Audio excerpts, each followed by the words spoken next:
नमस्कार, आप देख रहे हैं जवाब तो देना पड़ेगा और आपके साथ हूं मैं डॉक्टर जयती मिश्रा। राजस्थान में उपचुनावों का बिगुल बज चुका है।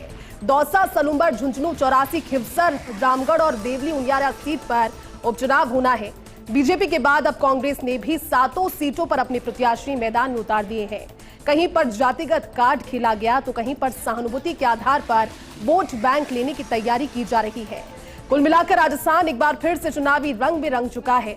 पार्टियों के शीर्ष नेताओं के दौरे भी अब शुरू हो गए हैं, लेकिन जनता किसके सर पर विजयी तिलक लगाती है और किसे हार का सामना करना पड़ेगा, ये वक्त 23 नवंबर को बताया जाएगा। बात आज इसी मुद्दे पर।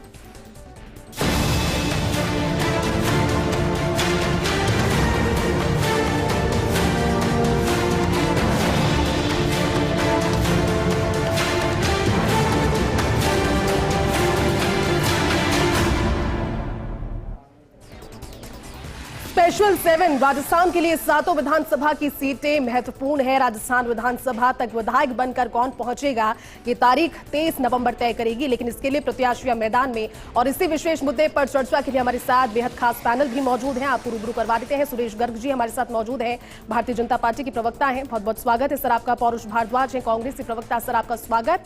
एकलव्य सिंह भी हमारे साथ में है, राजनीतिक विश्लेषक है। एकलव्य जी आपका भी बहुत बहुत स्वागत है। चलिए शुरुआत सुरेश जी आप ही के साथ करते हैं, क्योंकि भारतीय जनता पार्टी ने साफ तौर पर यह कह दिया कि राजस्थान में आने वाले चुनावों को लेकर के आत्मविश्वास है और कहीं ना कहीं हरियाणा में जीत का रिफ्लेक्शन भी है। 7 प्रत्याशियों को लेकर के भारतीय जनता पार्टी ने जो कोशिश की है, जो एक्सरसाइज की है, सबसे पहला कमेंट में यही चाहूंगी, क्या लगता है कि कांग्रेस पार्टी के प्रत्याशियों को देखकर अब जीत का विश्वास बढ़ा है या फिर मुश्किल अब कांटे की टक्कर जैसी नजर आ रही है? सुरेश जी। भारतीय जनता पार्टी हमेशा से कहती आई है कि हम 7 सीटें जीतेंगे जी। और जीतने का हमारा कारण जो है वो है कि हमने 11 महीने के अंदर जो राजस्थान के अंदर जो भजन लाल जी की सरकार है उन्होंने जो काम किया है, जो हमने वादा किया है। 15 दिसंबर 2023 को भजन लाल जी ने शपथ ग्रहण की थी और 16 दिसंबर को ही हमने एसआईटी का गठन कर दिया था। तो जो कहा है वो करते जा रहे हैं। हमने बोला कि एसओजी और एसईबी को फ्री हैंड देंगे, हमने एसओजी एसईबी को फ्री हैंड दिया। एसओजी और एसईबी आप देखिए लगभग 200 से ज्यादा लोगों को गिरफ्तार किया, जो भ्रष्टाचारी थे उनको गिरफ्तार किया।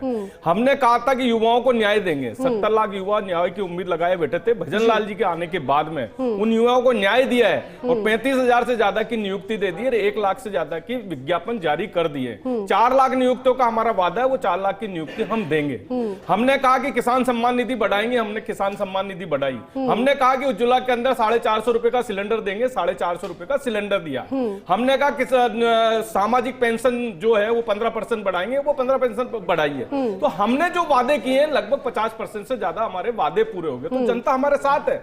जनता वो कहने कथनी और करने में फर्क जानती है कि कांग्रेस केवल कहती थी, करती नहीं थी। लेकिन भारतीय जनता पार्टी की सरकार, भजन लाल जी की सरकार, डबल इंजन की सरकार कहती है वही करती है। जब कहती है और वही करती है तो जनता हमारे साथ है और 7 विधानसभा हम जीत के निश्चित रूप से आएंगे। लेकिन सुरेश जी, क्या आपको लगता है, क्योंकि भारतीय जनता पार्टी की एक्सरसाइज थी और दिल्ली तक की बैठकें चल रही थी, प्रत्याशियों के चयन में एक सीट छोड़कर आपने 6 सीटों पर प्रत्याशी उतारे, इस चीज का इल्म पहले से था कि बहुत से लोग टिकट की दावेदारी में हो और जब टिकट कटेगा तो फिर बगावत होगी? हालांकि बगावत को कंट्रोल करने में अच्छा काम किया भारतीय जनता पार्टी ने, उसकी सराहना की जानी चाहिए। लेकिन क्या ये मानकर चले कि पूरी तरह से भीतरघात का जो खतरा था वो बीजेपी से हट चुका है? सुरेश जी। बिल्कुल भी नहीं है। भारतीय जनता पार्टी में भीतरघात का तो कोई संभावना ही नहीं है, दूर दूर तक नहीं है। देखिए, जब आदमी 25 आदमी 50 आदमी टिकट की लाइन में रहते हैं, जब उनको टिकट नहीं मिलता तो मायूसी छाती है। वो कुछ समय के लिए मायूसी थी। आपने देखा होगा आज मुख्यमंत्री भजन लाल जी 4 विधानसभा के अंदर जा रहे हैं, 3 विधानसभा की सभाएं हो चुकी है। हर विधानसभा के अंदर देखा होगा जो नाराज जो लोग थे, नाराजगी दूर हुई है। वो वहां पे झुंझुनू के अंदर भी आपने देखा होगा, या रामगढ़ के अंदर जया आहूजा जी को देखा होगा, या दौसा के अंदर। तो हमारे यहाँ पे इस तरह का कहीं पे भी नहीं है। ये तो कांग्रेस को सोचने का, मंथन करने का है, क्योंकि इनके यहाँ पे 4 गुट बने हुए हैं, अलग अलग 4 गुट बने हुए हैं। उन 4 गुटों में आपस में सामंजस्य नहीं है। अशोक गहलोत जी सचिन पायलट जी से बात नहीं करते, डोटासरा जी सचिन पायलट जी से बात नहीं करते। तो ये इनकी स्थिति है। ये कौन से गुट को, लेकिन सर 4 सीटें जो कांग्रेस के पास थी और वर्तमान में अगर कांग्रेस वहां से एक बार फिर से दाव चल रही है, एक बार फिर से एक्सरसाइज की है, तो इसमें आपको लगता है कि कोई कोरकसर इस पूरे दौरान रह गई होगी? कल देर रात सूची आई थी तो इस दौरान पूरा मंथन तो किया होगा। पौरुष जी, आप से सवाल अगला रहेगा, क्योंकि जिस तरह से सुरेश जी कह रहे हैं कि कांग्रेस में गुटबाजी, और गुटबाजी खास मौकों पर नजर आती है, जब मंच पर पहुंचना होता है लोग पहुंचते नहीं है, 4 गुट वो कह रहे हैं, लेकिन इसको लेकर के अब क्या भीतरघात का खतरा त्रिकोणीय मुकाबला होने से और ज्यादा नजर आता है? कांग्रेस क्या मानती है इस चीज को? जयती जी, देखिए, मैं आपसे इस बात को कहना चाहूंगा कि जो भी उपचुनाव होते हैं वो सरकार बनाने के लिए नहीं, बल्कि मौजूदा सरकार के कामकाज का असेसमेंट होता है। और बीजेपी की जो सरकार है, इसने पिछले 1 साल में जनता के लिए सर्कस चला करके तो बहुत अच्छा मनोरंजन किया है, परंतु सरकार के बतौर पे ये सरकार जो है राजस्थान में बुरी तरह विफल रही। आपने देखा कि ये यू टर्न की सरकार है, कानून व्यवस्था की बात करते हैं, परंतु राजस्थान के अंदर स्थिति ये हो गई कि 2 साल की बच्ची से लेकर के 60 साल तक की बुजुर्ग महिला तक सुरक्षित नहीं है। डकैती चोरी की स्थिति ये है कि बड़े बड़े शहरों में, बड़े बड़े जिलों में खुलेआम चोरी डकैती बढ़ती है। पेट्रोल डीजल की लोग बातें करते हैं, हमारी सरकार के समय बड़ी बड़ी बातें किया करते थे, और अब आज देखिए बोलते थे कि 100 रुपए से कम पेट्रोल डीजल हो जाएगा। आज इन्होंने 2-3 रुपए घटा करके अपने कर्तव्य को इतनी शुरू कर ली। बिजली के समय में, हमारे समय में कहते थे कि भाई राजस्थान में सबसे महंगी बिजली है, और आते इन्होंने सबसे पहला काम जो किया वो बिजली महंगी करने का काम वो किया। सब बातें अलग टॉपिक में, और वो एक जो आरोप प्रत्यारोप है उसकी राजनीति चलती है, लेकिन इस बार राजनीति में उपचुनावों को लेकर विधानसभा के लिए जो प्रत्याशियों के चयन में देरी की, क्या इसका खामियाजा डैमेज कंट्रोल में लगने वाले समय के साथ कांग्रेस पार्टी भुगतेगी? खिमसर से आरएलपी अब मैदान में है, साथ ही साथ बीएपी मैदान में है, दूसरी पार्टियों की अगर बात करें क्षेत्रीय दल भी अब लगातार आगे आने की बात कह रहे हैं, निर्दलीयों के तौर पर लोग आगे आ रहे हैं। क्या आपके पास में एक दिन इनफ होगा इन सभी को मनाने के लिए, या फिर अपनी त्रिकोणीय मुकाबले के लिए तैयारी पार्टी कर चुकी है पूरी तरह से? जी, मैं देखिए आपसे कहना चाहूंगा कि जो हमारे नतीजे आए थे लोकसभा चुनाव के, वो जून में आ गए थे। उसके बाद में उस समय जो स्थिति थी वो 5 विधानसभा सीटें जो खाली हुई थी लोकसभा के सदस्य बनने की वजह से, हमारे यहाँ पे जुलाई के अंदर जो है वो रूम के अंदर प्रदेश प्रभारी रंधावा जी और प्रदेश अध्यक्ष माननीय श्री गोविंद सिंह डोटासरा जी की अध्यक्षता में हमारे द्वारा उन 5 सीटों पे तभी तैयारी शुरू कर दी गई थी। और जुलाई के अंदर हमारे द्वारा 5 लोकसभा क्षेत्र, जिसमें झुंझुनू में ब्रजेंद्र ओला जी को, दौसा में मुरारीलाल मीणा जी को, उनियारा में हरीश मीणा जी को, खीवसर में जाकिर हुसैन जी को, 84 डूंगरपुर में रत्न देवासी जी को, जुलाई में हमने इनकी अध्यक्षता में कमेटी का गठन कर दिया था। यानी कि हमारी तैयारियां तो जुलाई से शुरू थी। परंतु देखिए, गठबंधन की जहां तक बात है, गठबंधन निश्चित तौर पे अभी भी कायम है। गठबंधन जो हुआ था वो राष्ट्रीय चुनाव के परिप्रेक्ष्य में हुआ था। गठबंधन कायम होता तो फिर सपोर्ट भी मिलता, एक प्रत्याशी नया नहीं मिलता सामने आपको। मैं आपसे इसी बात को कहना, जयती जी, देखिए बहुत सिंपल सी बात है, हमें समझने की आवश्यकता है। मैं कई बार इस बात का मैं उदाहरण देता हूं कि देखिए टीम इंडिया होती है, जब हम किसी दूसरे देश के खिलाफ होते हैं, टीम इंडिया संगठित होकर खेलती है। जब वही खिलाड़ी रणजी में खेलते हैं या आईपीएल में खेलते हैं, प्रैक्टिस में खेलते हैं, तो वो लोग आमने सामने भी खेलते हैं। क्योंकि ये जो चुनाव होने के लिए जा रहे हैं, इससे सरकार की सेहत पे बनने या बिगड़ने वाला तो कोई फर्क पड़ने वाला है नहीं। ये चुनाव सिर्फ सरकार के कामकाजों को असेसमेंट है, और निश्चित तौर पर राजस्थान की जनता जो है वो भाजपा की सरकार से बुरी तरह बौखलाई हुई है, बुरी तरह इनको जवाब देने के लिए तत्पर है। आप देखिए, सरकार बनने के तुरंत बाद एक चुनाव हुआ था, उसमें क्या स्थिति हुई, 11 लोकसभा चुनाव में इनकी क्या स्थिति हुई? एकलव्य जी से कमेंट ले लेते हैं, क्योंकि सर वो कह रहे हैं कि भारतीय क्रिकेट टीम भी इसी तरह से अलग अलग फॉर्म्स में खेलती है, अलग अलग टूर्नामेंट में खेलती है, लेकिन ट्रॉफी कौन लेकर जाएगा चुनावों की, क्या लगता है? क्योंकि एकलव्य जी मुस्कुरा भी रहे मन। एकलव्य जी, अब पार्टियों के सामने चुनौती की बात करें, खुलकर स्वीकार नहीं करें, लेकिन वाकई में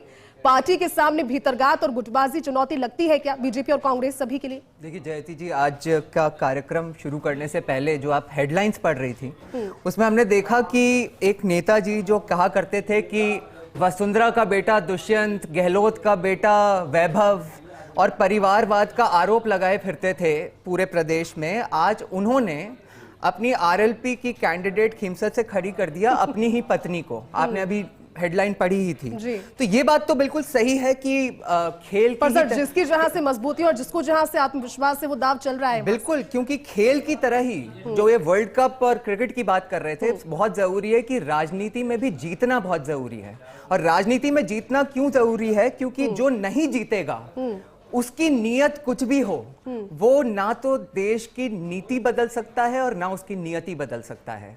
तो चाहे हम इसे डैमेज कंट्रोल कहें, चाहे आरोप प्रत्यारोप कहें, ये सब स्ट्रैटेजीज होती हैं, और मैं समझता हूं कि इसमें कहीं कुछ भी गलत नहीं है। परंतु आने वाले समय में ये बात बिल्कुल सही है कि ये एक रिफ्लेक्शन होगा कि लोगों ने क्या राजस्थान की जो वर्तमान सरकार है उसके 1 साल के कार्यकाल को पसंद किया है या नहीं किया है। और उसी तरह कांग्रेस पे भी होगा कि कांग्रेस एक तरह से, मतलब हरियाणा में जो हमने देखा, जितना कॉन्फिडेंस था और उसके बाद अंत में क्या हुआ, अगर उसी तरह से क्या कांग्रेस भी अपने आप को उस हार के बाद राजस्थान में अपनी मतलब भूल को समझ के, अपनी गलतियों को समझ के अपने आप को वापस से संगठित कर पाई है या नहीं, ये भी हमें देखने को मिलेगा। लेकिन एकलव्य जी, चुनौतियां मैं पूछ रही हूँ, चुनौतियां क्या लगता है, क्योंकि भारतीय जनता पार्टी ने प्रत्याशियों को उतारा, बगावत हुई, जो लोग टिकट एक्सपेक्ट कर रहे थे टिकट नहीं मिला, कटा, वो रोए भी, मीडिया के सामने भावुक हुए, लेकिन बहुत कम समय में सीएम भजनलाल शर्मा के साथ मुलाकात और गुलदस्ते लेते हुए तस्वीरें सभी के सामने आ गई। क्या कांग्रेस के पास में इतना समय वाकई में डैमेज कंट्रोल के लिए होगा,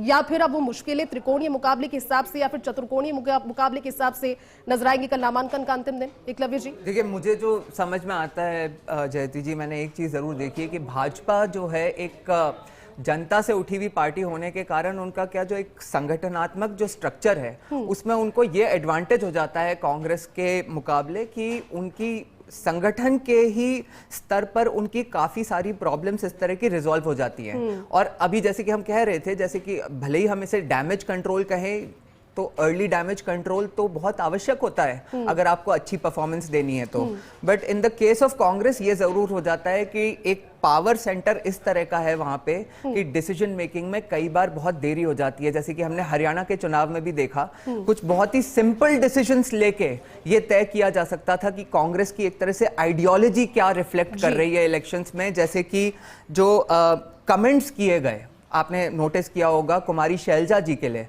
सिर्फ अगर उनको ही ठीक से कंट्रोल कर लिया जाता तो जनता में बहुत अलग मैसेज जा सकता था। जो भारतीय जनता पार्टी को कहीं ना कहीं कॉन्फिडेंस दे भी रही है। लेकिन सुरेश जी, क्योंकि भारतीय जनता पार्टी साफ तौर पर इस चीज को मान चुकी है कि खोने के लिए चुनाव में बहुत ज्यादा नहीं है, लेकिन अगर एक सीट भी जीत कर आते हैं तो बड़ी उपलब्धि होगी और कांग्रेस के लिए किरकिरी होगी। क्या लगता है वर्तमान सिचुएशन के हिसाब से 7 सीटों पर, जिस पर 4 सीटें कांग्रेस की मजबूती वाली सीटें, कई सीटें ऐसी झुंझुनू का ही अगर जिक्र कर ले तो ओला परिवार का गढ़ रहा है, क्या उस गढ़ को, उस विरासत को ढहाने की क्षमता राजेंद्र भांबू में नजर आ रही है? देखिए जयती, निश्चित रूप से मैंने बताया ना कि हमारे 7 कैंडिडेट मजबूत कैंडिडेट है और मजबूती से चुनाव लड़ेंगे और जीत के आएंगे। आपने खुद ने देखा होगा हरियाणा के चुनाव का परिणाम भी, गमछा लेके घूमना और डांस करना उससे चुनाव नहीं जीता जाता। संगठन में काम करना पड़ता है, जनता के बीच में जाना पड़ता है, मजबूती से मुद्दे उठाने पड़ते हैं, वो भारतीय जनता पार्टी उठाती है। और मैं कह रहा हूं, ये कह रहे हैं कि कानून व्यवस्था, मैं कह रहा हूं कानून व्यवस्था भजनलाल जी के आने के बाद में सुधरी है। साइबर क्राइम, मेवात एरिया के अंदर 70% साइबर क्राइम कम हुए हैं।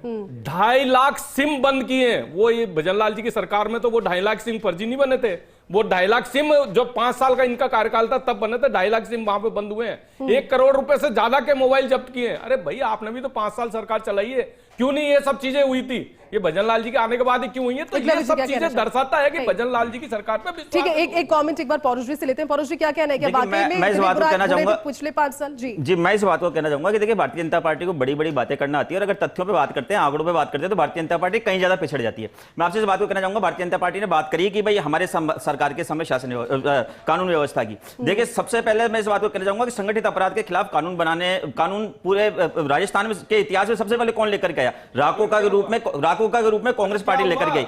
दूसरी बात, हाँ बिल्कुल कार्रवाई करिए।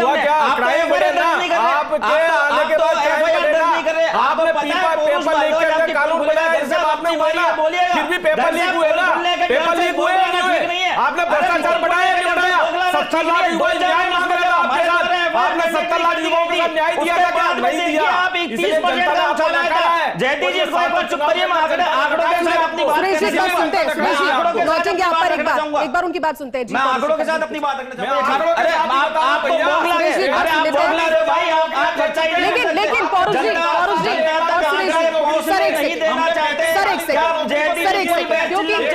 क्योंकि सुरेश जी सारों पर विचारों के आधार पर जब आपको हो रही है, सुनिए ना, अपनी बारी बोलेगा, अपनी बारी बोलेगा, अपनी बारी बोलेगा। भ्रष्टाचार के मामले में क्या होता है? आपकी बारी बजे के मामले में तो आपसे समझता नहीं है। 25 सरकार दिल्ली के सारी बातें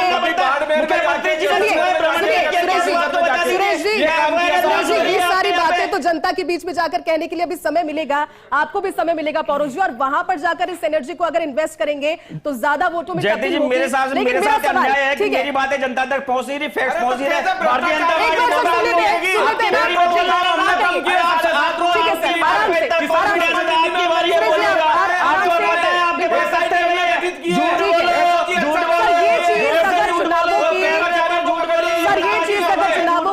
जनता को गुमराह करो, इसके अलावा ठीक है, आप दोनों कोई काम ही नहीं, उसके अलावा कुछ नहीं कर सकते। अरे भैया 11 लोकसभा की सीटें तो जीत ली होती, भारतीय जनता पार्टी का संगठन मजबूत था तो भारतीय जनता पार्टी की सरकार के कामकाज 11 जगह कैसे चुनाव आ गए?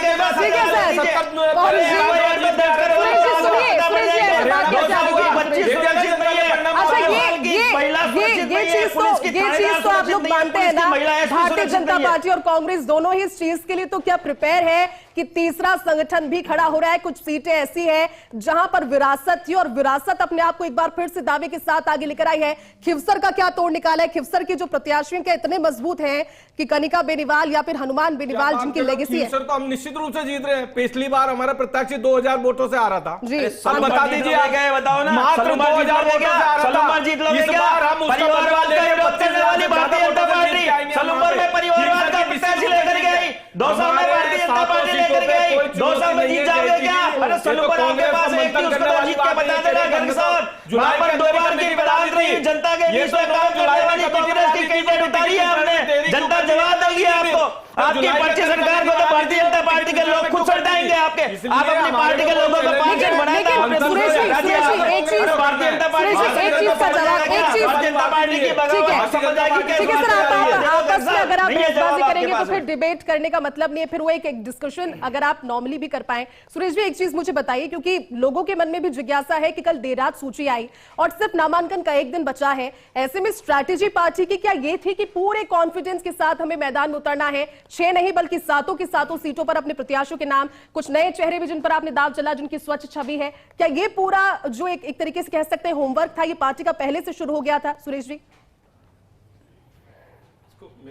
हाँ पौरुष जी माफ कीजिए। हाँ देखिए, मैं जयती जी, मैंने जैसा कि आपसे पहले कहा कि जून में परिणाम आए थे और जुलाई में हमारी वॉर रूम में मीटिंग हो गई थी, उसमें हमने जो 5 उस समय की जो विधानसभा सीटें थी, जो स्वर्गवास के अलावा वाली जो लोकसभा की वजह से खाली हुई थी, उस पर हमने कमेटी उसी समय बना दी थी और उसके बाद हमने उनकी अध्यक्षता में अध्यक्ष भी नियुक्त कर दिया, पूरी कमेटी भी बन गई और हम लोग आंतरिक तौर पर हमारी वो कमेटियां एक्टिव थी, हम कार्यकर्ताओं से फीडबैक ले रहे थे, हम जनता से फीडबैक ले रहे थे। हमारे प्रत्याशी आप ये मान करके चलिए कि हमने लगभग जो इनको देने थे, कुछ एक आध कोई फेरबदल हुआ होगा उसके लिए मैं कह नहीं सकता, बाकी हमने बहुत पहले सारी हमारी प्रत्याशियों के चयन में रणनीति का अपना महत्व होता है, अपने समय पे पत्ते खोले जाते हैं, तो निश्चित तौर पे हमने हमारे पत्ते सही समय पे खोले और चुनाव परिणाम जब हम लोग यहाँ पे बैठ के चर्चा करेंगे, मैं उम्मीद करूंगा कि उस दिन चुनाव परिणाम वाले दिन भी आपके चैनल पे मैं भी मौजूद हूं और सुरेश जी मौजूद और हम लोग सुरेश जी मुझे बधाइयां दे रहे होंगे, मैं इस बात को यहाँ पे दावे के साथ कह करके जा रहा हूँ। ईवीएम को दोष मत देना। अरे ईवीएम की बात नहीं, आपकी तो पर्ची सरकार है, अरे आपको तो सरकार, अरे जनता भाई जनता सरकार के आधार पे वोट देगी तो जनता सरकार के काम हमें देगी, सर्कस के आधार पे आपको मिलेंगे।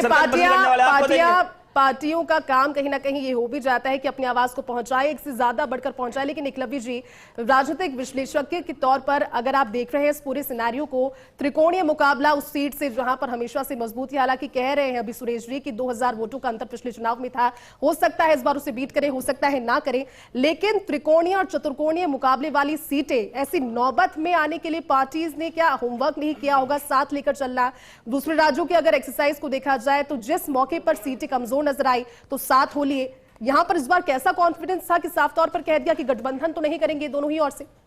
देखिए, मैं समझता हूं जयती जी कि अभी आपने देखा होगा कि अलग अलग मुद्दों पे दोनों ही जो प्रवक्ता हैं एक दूसरे से आर्ग्यू कर रहे थे, लेकिन इम्पॉर्टेंट ये है कि जैसे उदाहरण के तौर पे एक कानून व्यवस्था या अपराध पर रोक की ही बात हो रही थी कि इस सरकार में क्या हुआ है, तो देखिए हमने साथ में यहाँ पे इसी चैनल पे इसी मंच पे कई बार डिबेट किया है कि जैसे ऑर्गन ट्रांसप्लांट वाला इशू था, हाँ। या पेपर लीक वाला इशू ले लीजिए, तो इसमें तो कोई शक है नहीं कि गिरफ्तारियां हुई हैं, उसमें काम हुआ है, परंतु क्या जनता की अपेक्षा के मुताबिक वो काफ़ी है? क्या जो जिनके बारे में हम बात करते हैं कि जो सो कॉल्ड बड़े मगरमच्छ हैं, क्या वहां तक अभी कानून के हाथ पहुंच पाए हैं? और यदि अगर नहीं पहुंचे हैं तो क्या जनता उससे एक तरह से सेटिस्फाइड है और कंटेंटेड है? और उसका भी जो इम्पैक्ट है वो इन इलेक्शंस पे होगा या नहीं, हमें ये भी एक देखने वाली बात ही है।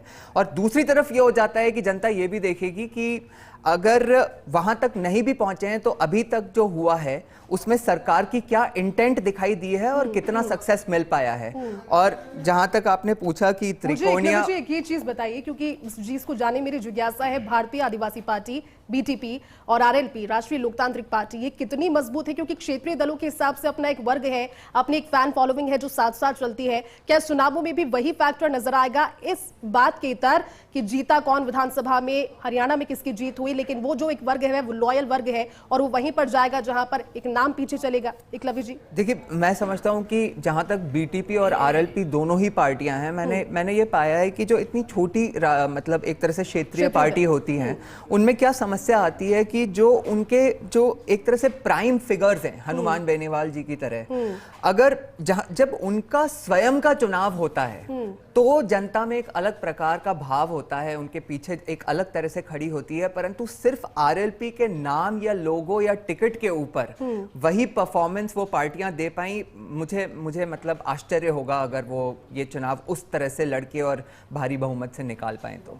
ठीक है सुरेश जी, मुझे ये चीज बताइए, क्योंकि टिकट चयन की बात हमने कर लिया, बात है परफॉर्मेंस की और बात होगी 23 तारीख को नतीजे की, लेकिन इन तमाम सारे फैक्टर्स के बीच में भारतीय जनता पार्टी जब कोशिश कर रही है, जब जातिगत फैक्टर्स पर भी उतरने की कोशिश कर रही है, कुछ देर पहले सुना सीएम भजनलाल शर्मा को जगमोहन मीणा के समर्थन में सभा को संबोधित करे थे, उन्होंने साफ तौर पर कहा कि जो छवि किरोड़ीलाल मीणा की नजर आती है, जगमोहन मीणा में वही बुलंदी, वही आवाज का दम नजर आएगा जब अपने क्षेत्र का प्रतिनिधित्व करेंगे जीतकर। तो क्या जातिगत समीकरणों को भी भारतीय जनता पार्टी ने बहुत अच्छे से परखा इन 7 प्रत्याशियों के चयन में, और अंत में जब आज 84 का भी आपने जो लिस्ट है, जो नाम है, वो जारी कर दिया? देखिए, मैं जयती जी मैं कहना चाह रहा हूँ कि हमने 7 विधानसभा में वही प्रत्याशी उतारे जो जीतने हैं, हमको 7 जगह जीतना है, तो हमने वही कैंडिडेट उतारे जिसको हम अच्छे बहुमत से जिता सकते हैं। तो यहाँ पे कोई इस तरह की कोई बात नहीं है। हम देखिए, एक तो विकास के मुद्दे पे चुनाव लड़ेंगे, हमने 11 महीने के अंदर क्या किया और 10 साल से मोदी जी ने क्या किया, उन विकास के मुद्दे पे जनता की सेवा की है हमने। 11 महीने से भजनलाल जी जनता की सेवा कर रहे हैं, मैं लाइन लगा के बता सकता हूँ कि कहाँ हमने क्या क्या किया। किसानों को हमने वादा किया दिन में बिजली देने का, 2027 में हम किसानों को दिन में बिजली देंगे, निश्चित रूप से देंगे। बिजली के अंदर राजस्थान आत्मनिर्भर बनेगा।